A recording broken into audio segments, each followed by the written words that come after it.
I'd like to thank everybody for coming out and for our special guest tonight, Ramona S. Diaz, who is the director of the film 1,000 Cuts. My name is Miguel Pinabella. I'm a PhD candidate here in the Department of Film and Media Studies at UC Santa Barbara. So welcome again, Ramona. Oh, thanks for having me. It's great to be here. Thank you. So I have a couple questions to start us off, and then we'll open it to audience questions towards the very end. But I thought to begin, just to ask, how did you come to be involved in the making of this film? And if you could talk us through the origins of this project. The origin story. So I never meant to make a film about Maria, actually. I was finishing my previous film, Motherland, when Duterte became president in 2016. And shortly after he became president, the drug war started. As you heard Patricia, relate that story in the film. And then on my feed, that social media feed that by algorithm was showing me all the photos from the drug war. And then they were horrific. And I said, something's happening, what is going on? It felt also very regressive for me because I'm a martial law baby. I grew up during martial law in the Philippines. So I felt like, it was something, we were going back to a dark time, I just felt. So I went back to the Philippines to see if I could make a film about the drug war. Got to the Philippines, it was 2016, December, and realized everyone wanted to make a film about the drug war because it's a perfect film. I hate to say that, but it's tropical gothic film, right? And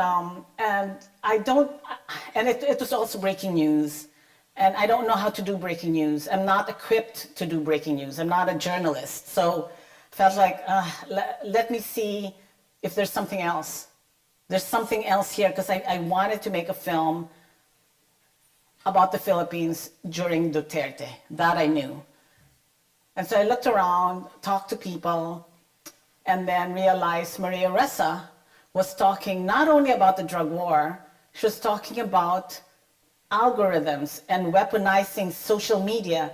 Very few people were talking about it then. This was early, 2016, 2017, very few people were talking about algorithms. And so this intersectionality between the drug war and social media platforms fascinated me. And so one thing led to another and I met her. And that's how it started. And I realized she can be the center of the film. But I was also still very drawn to General Bato and Mokausan because I just felt that they added so much context to the film. So it was always going to be an ensemble film until it wasn't, because Maria she tends to hijack, in a good way, the story. And the camera loves her, and she's like this perfect documentary subject, in a way. Yeah, I was actually curious. I mean, obviously Maria Ressa is the focus of the film, but as you mentioned, there are many other figures, right? There's the senatorial hopeful, Bato de la Rosa. There's Mokausan, who's the influencer turned Duterte campaigner, and then obviously a lot of Rappler journalists like Pia Renata, etc. So what drew you to those particular subjects as, potential people for your documentary? Well, General Bato, how can you not be drawn to him? I just felt like, he was like the jester, the clown who sings on stage during the campaign, but he could kill you, right? It's like, I'm gonna dance, but I can kill you. And I kind of like the tension. And he was always and he gave me, very early on during the filming, he gave me this amazing scene in front of the prisoners, right? Because he felt like he was flexing his power. And to me, it was like this Mussolini-like character, and I couldn't believe we were being allowed to film that. But I was very proud of that moment. And it spoke to the drug war. I mean, it was everything, that scene. And from then on, I'm like, this guy. There's something, I've been doing this so long that immediately that when there's something that the person can give you, and they're willing to be filmed too. And Mokausan, I was just fascinated. I was fascinated with her. I still am. I mean, her story about her father. I also felt like she was a victim of misogyny, right? There was a lot of that. She has a bigger role in the film at some point, but when she was losing her campaign, we sort of lost access to her. I'm not supposed to say that as a filmmaker, but we sort of did because she was losing, right? She didn't want to be filmed then. But we filmed her. One of the scenes that I really regret not putting in the film was about Mocha. Can you talk more about what that scene was? So Mocha, you know, she had the Mocha Girls, right? So we were filming in the club where the Mocha Girls were performing. And she was there. You see some of that at the end of the film. You know, she's looking at them perform. Right after that evening, I remember so well, it was Halloween. And she was leaving the club, and we're still filming her after midnight. And then this street kids, teenagers really, came up to her. And she obviously knew them, right? And she wasn't doing it for the camera. There was something so real. She said, Mocha. And she's like, oh, hi. Let me treat you to ice cream. Because I just knew that's what she always did. They were asking for ice cream. And there was a real familiarity. And then they start talking about, they were kids of the street, and they were doing everything they could to survive. And so they started talking about sex and drugs. And Mocha was like giving them advice, like always use a condom. You know? I mean, it was so amazing, and don't ever do drugs. And but it was real. You felt that we captured something that was not for the camera. They were really there. They knew her. Obviously, this was a thing that she did with them, like buy them ice cream after midnight. I thought it was really special, but we couldn't find a place for it in the film. It wasn't about the campaign. It's so hard to find a place. It was in and out and everywhere in the film until I think the very day when we had to lock picture and we had to take it out. And that, I feel so bad because it was something quite beautiful about very dark, absolutely dark, but something really genuine. And that's what you're looking for as a filmmaker, as a documentary filmmaker. Well, the other big figure, obviously, aside from Maria Ressa and those others, is obviously Rodrigo Duterte. And I was curious because there's a mix of archival and news footage. And I was curious if you had shot any footage with Rodrigo Duterte. I wasn't quite sure which one was shot by you, which one was archival. And what degree of involvement did you get from him?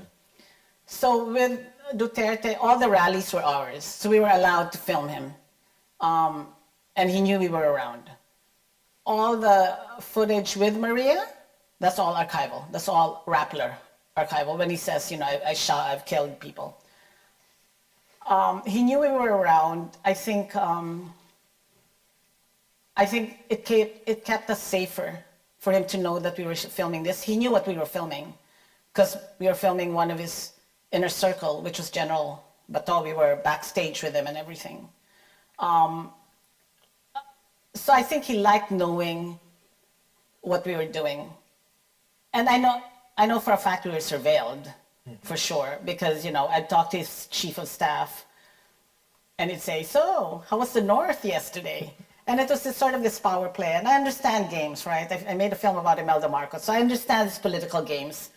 And it's a matter of do you want to play or not, right? So I knew he'd say that to let me know that they knew where we were.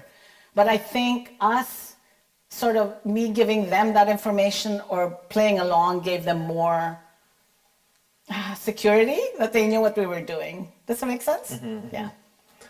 I was curious too, so the work that you do as a documentary filmmaker is very similar in some ways to the work that Maria Ressa is doing, right? As a journalist, in that you're both engaged in investigative work, you're, you know, seeking out subjects, analyzing the world, etc.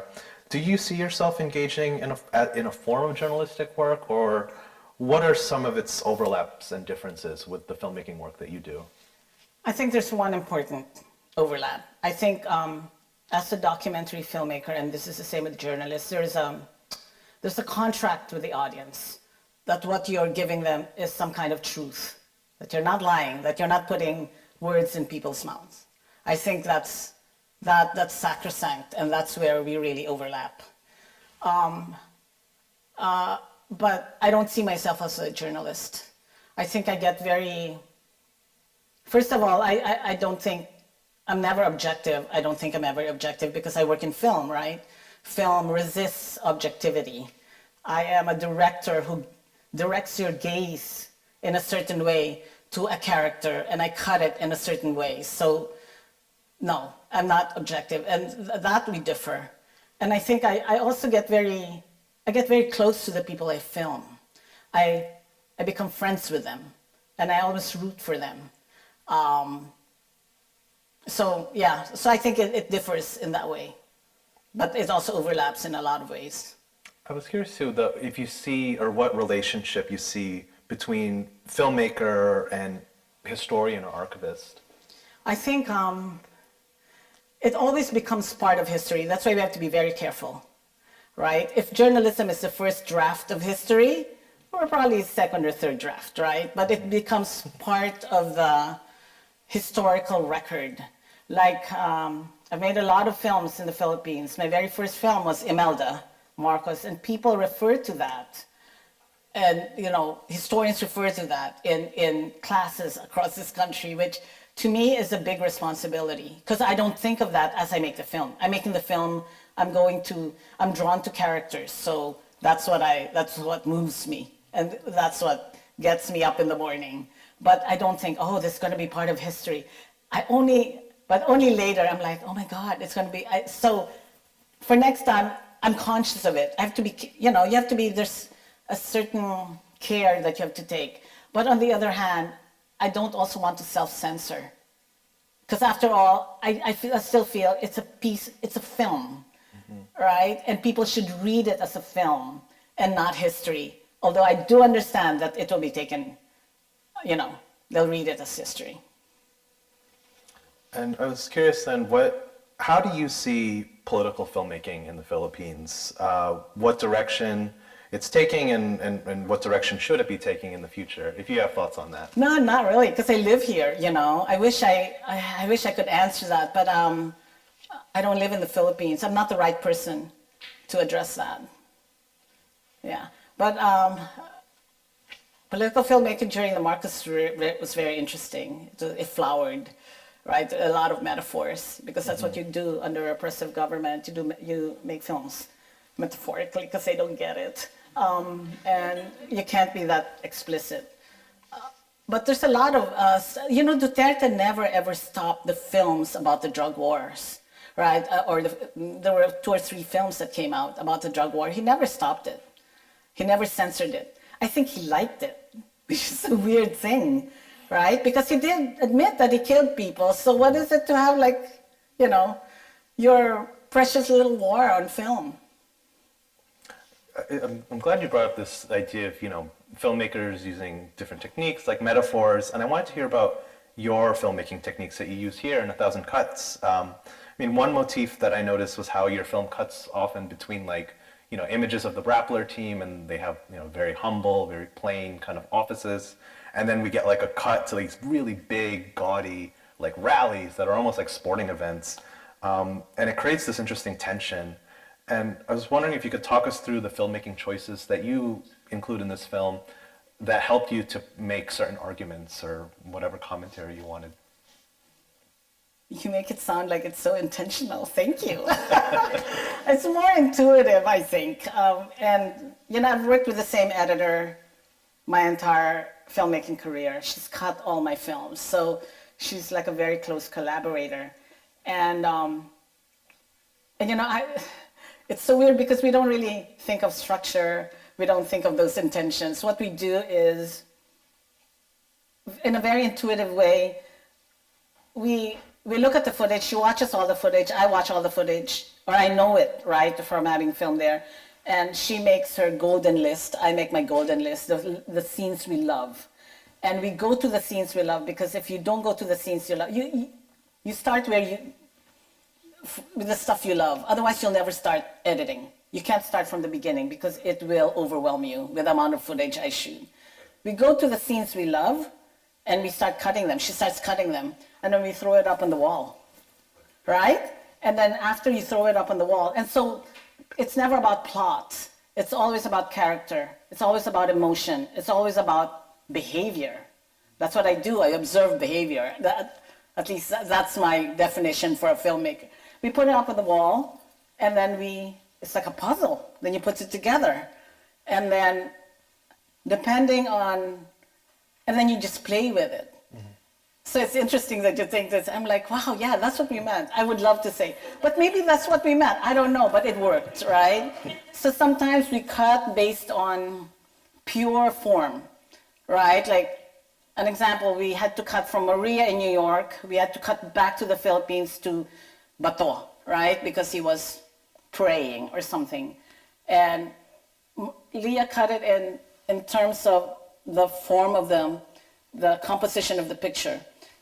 Maria was talking, and you could see her through the tripod and everything, and then it cuts to Bato praying, and you see him through the grills. So it's the same kind of formal composition, and that works too. So sometimes it's that, because you have to get from New York back to the Philippines, and you cut in that way, and people accept it because formally it looks like, it was made to be that way. Or on sound, right? The silence of Rappler's office, and then boom, you're at a rally where it's crazy and it's entertainment and it's spectacle. One of my favorite kind of moments in the film actually was when you see a shot of journalist Pia Renata, right? She's talking or asking Duterte a question, and then it fades into this like social media post where the clip that she's basically turned into a meme, and she's framed by this phrase that says like Pia Renata shamed by Duterte. And I was curious, there's a risk that anything could potentially be appropriated, right?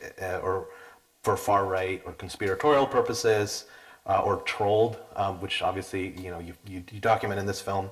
How do you address that risk as a filmmaker, the idea that your own work could be repurposed or weaponized? But that actual meme exists as a meme. Right. And was created by the Duterte supporters, right? So you're asking from the transition to Pia to the meme, right? That transition. So we talk a lot about that, right? Because everything can be taken out of context. It's online. They can easily download it. If you know how to do it, I mean, it's easy, even if any hacker can do it. But it's always a choice. Should we self-censor, or should we just go with what we feel like is the best storytelling device, right? So I think the storyteller in us, the need to tell the story, like wins, especially in that it wins. But it's a conversation that we never used to have before. It's a thing. And then with AI, it's even worse. I mean, but nothing we can do now, AI will just, I mean, in a way we're off the hook, right? Because you can do anything with AI. They can create their own thing. They don't even have to steal from me anymore, right? I was curious too, again, about the trolls and as a filmmaker, is there still the level of risk as a journalist like Maria Ressa has, or are the challenges different, right, as a filmmaker rather than as a journalist? Like, do you get those same risks of being trolled? What were your experiences like after this film? Definitely, I was trolled, but I'm not a big social media person, right? And all my social media assets are very private and shut down. I never do anything public, not except Twitter maybe. But this film, when it came out, then Frontline made social media assets for the film, like a Facebook post for 1,000 cuts and all that. So they trolled the film and not me. And the entire time they were making it, there was a press blackout. So when you get grants, they always want to advertise, right? Blah, blah, blah, I was given a grant. So there was a deal across the board that this film couldn't be talked about until after the premiere. Wow.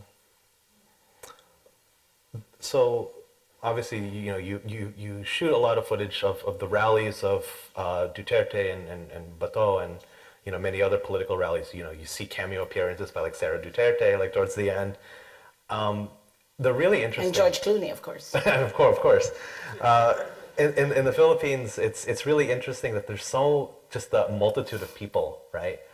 And I was wondering if you had the chance to speak, right, to any of those just audience members or the people on the street, because I was wondering if, are they there because they're genuinely interested or supportive of those candidates, or are they there, because they're thrilled by that spectacle of celebrity? Like, did you get the take of those people on the ground? So there's one person in the film that sort of, for me, represented what people were thinking. It's the woman who says that she's not a victim, that her pension even went up. So why should she care about the drug war? Maria, quotes that famous poem. So to me, she represented most of the people who were, because I wanted one representation of the voice, and she was it for me. Because a lot of the people there, especially in the rallies for Duterte, they didn't feel affected by the drug war. But why are they there? It's a combination. It's a combination of being fed, right? It's a lot of food at those rallies. It's probably the only meal that day too. So there's that, a combination of their real belief in Duterte and the spectacle. Mm-hmm. But spectacle is always part and parcel of elections in the Philippines, like I've never seen anywhere else. It is my next film, which is a companion film to 1,000 Cuts, is set against the Philippine presidential elections, which is even more spectacular, because it is like a Las Vegas review every night, and from every candidate. It doesn't matter. Marcos, Leni Robredo, the opposition leader, it's spectacular. It is incredible. I've filmed before, and I've always tried to, stay away from that because it's hard to explain, but this next film, we're really leaning into it. It's almost like a concert film, but it's elections. So, big stakes. But that's the form we're taking. You kind of gesture towards it a little bit, but, the differences between what Philippine politics and elections look like there versus here in the U.S. and versus anywhere. And I was wondering if you could talk more about, especially for audiences who might not be familiar with what that looks like, how is the Philippines, differentiated from the rest of the world's politics? Politics or the campaign? Campaign, yeah. What do they need to know to better understand, what they just saw? So it's a lot of singing and dancing and maybe 5 minutes of speech without policy, okay? Because that's what works, right? So the more stars and mega stars that you can attract, to your campaign, the better, because you have a longer show with a lot of stars. It's very melodramatic. It's like teleserie, which is like a telenovela. Telenovela. Soap opera. It's like that. So candidates sing all the time. Candidates, spouses, and partners sing to the candidates in love song.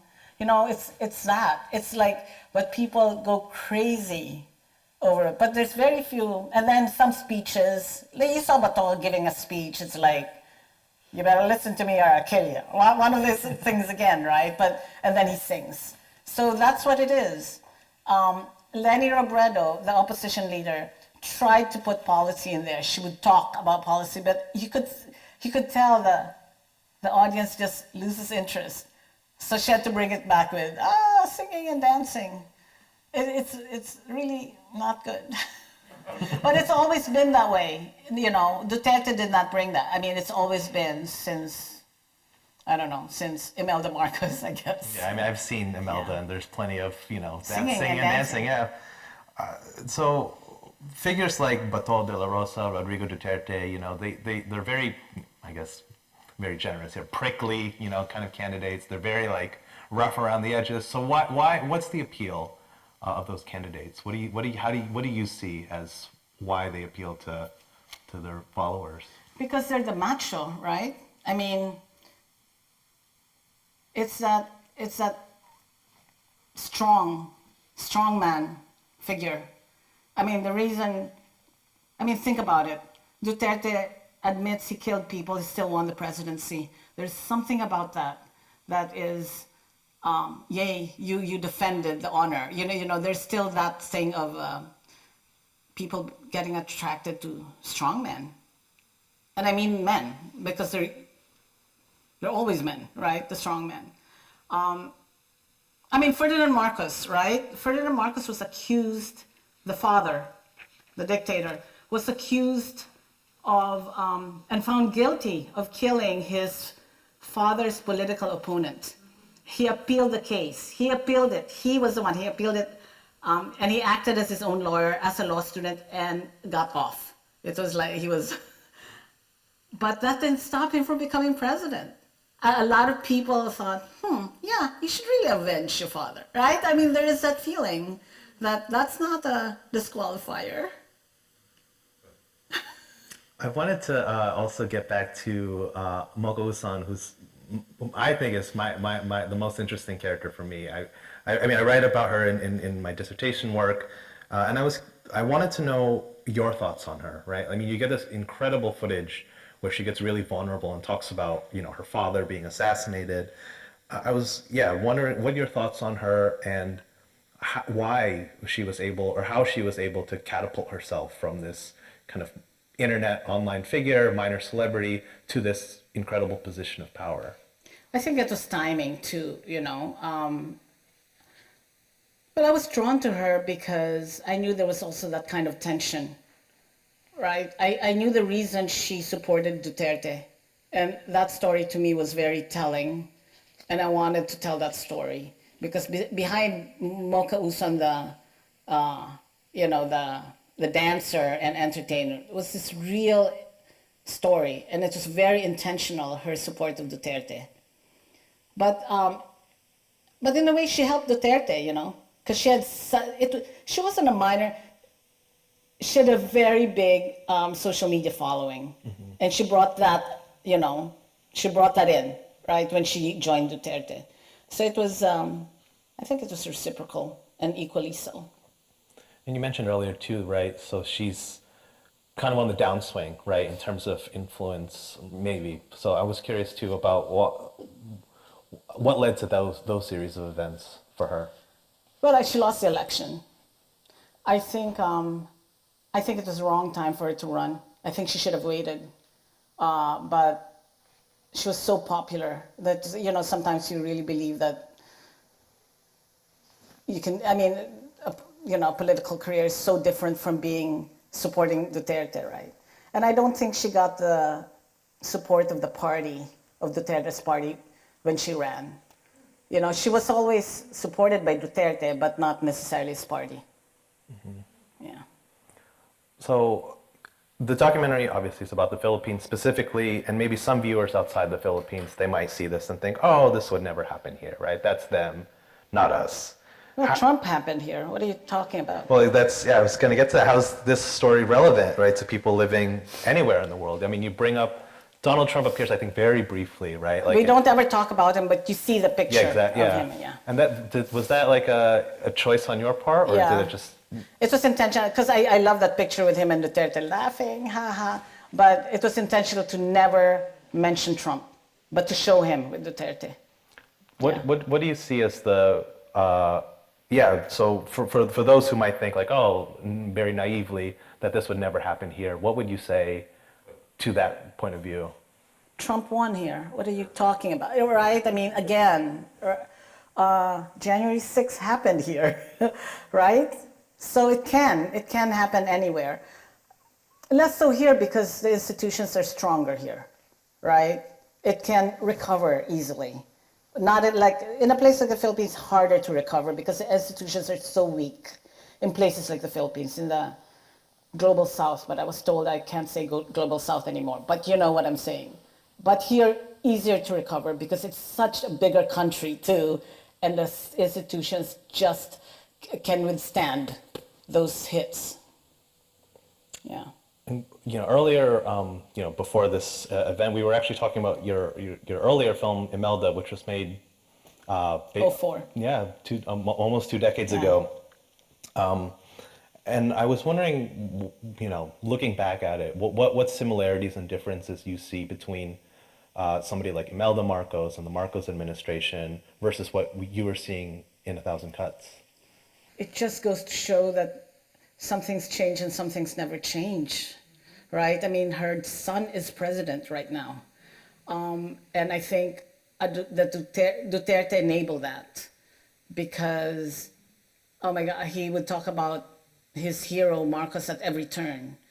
And it so normalized the Marcoses, and they had been working toward that anyway. So it's weird to me, especially with this new film, that I'm covering the son, right? It's like, oh my gosh, I thought we were done with the Marcoses. They were thrown out of the country. Her son is president. So that's something to the national psyche, I think, because no one ever went to jail. There was never any consequence for the human rights abuses and the money stolen, right? Mm-hmm. So, yeah.